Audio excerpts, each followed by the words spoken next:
لا إله إلا هو الحي القيوم وأتوب إليه. وغيث الحبوب غيث رحمة يا رب العالمين إلى أنفسنا طرفة عين. نعم، هذه سنة من سنن الرسول عليه الصلاة والسلام، وهي سنة أيضا من سنن الإسلام. خرجنا اليوم عندما رأينا الجفاف يخيم على بلدنا، والجفاف يعقبه المضرة، والقحط لا يمكن أن نجد له علاج. عند الاضطرار نرجع ونلجأ إلى الله سبحانه وتعالى ونطهر أنفسنا وسلامة قلوبنا. أيضا قلوبنا لا بد أن نرجع إليه عند الضرورة حتى عند الرخاء إلى الله سبحانه وتعالى. اليوم خرجت هذه الجموع من أجل أن ترفع أكف الذرع وتلجأ إلى الله عز وجل. لا شك أن هذا إدراك للإيمان التي تحمله قلوب المسلمين، والدليل على ذلك نرى المسجد تقريبا مملوء عن آخره. هؤلاء خرجوا يدعون الله سبحانه وتعالى، ونحن نحسن الظن بالله. لا شك أن الله عز وجل يقينا لا يخيب من ألجأ إليه وتوجه إليه وأراد أن يطلب الدعاء أو النعم منه سبحانه وتعالى. فبعدما أمسكت السماء كان الجدب والقحط في الأرض، وخشينا من هذا الجفاف، فلجأنا إلى الله سبحانه وتعالى تائبين مستغفرين نادمين طالبين ملتمسين من الله عز وجل أن يفرج عنا هذا الكرب، وأن يكشف عنا هذا الغم، وأن يحيي بمائه سقياه، أن يحيي العباد والبلاد. اللهم تقبل منا إن شاء الله. اللهم أغيثنا غيث القلوب وغيث الحبوب إن شاء الله. اللهم تقبل منا يا أرحم الراحمين.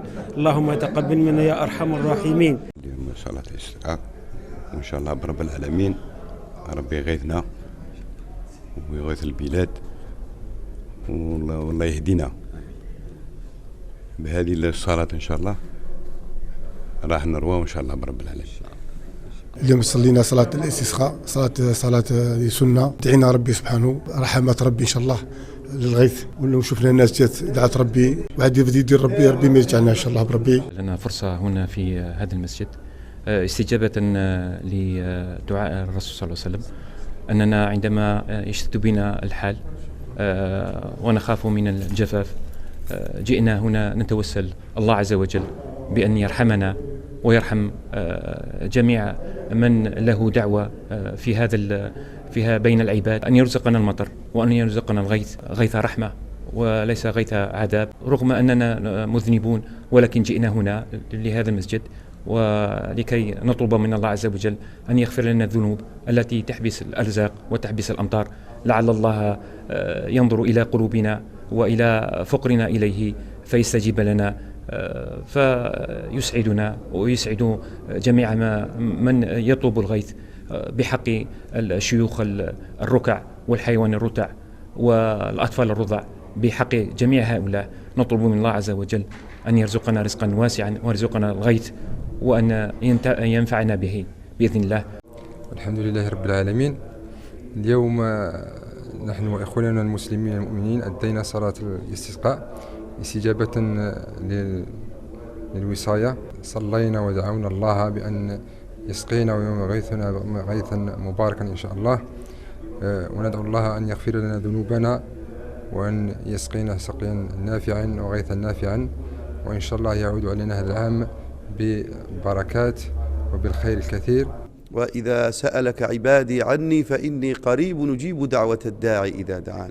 فالله عز وجل نسأل أن يتقبل منا هذه الصلاة، وأن ينزل علينا الغيث ولا يجعلنا من القانطين، وأن يسقينا غيث القلوب وغيث الحبوب، وأن يؤلف بيننا وأن يؤاخي بيننا، وأن يجعلنا على كلمة واحدة وعلى قلب واحد، إنه ولي ذلك والقادر عليه. إلى أنفسنا طرفة عين ولا أقل من ذلك، لئن أرحم الراحمين ويا أكرم الأكرمين، ولا تجعلنا من الخارجين يا رب العالمين. اللهم غيث الحبوب غيث رحمة يا رب العالمين. اللهم أغثنا غيث القلوب. وطنية نيوز، الواقع من المواقع.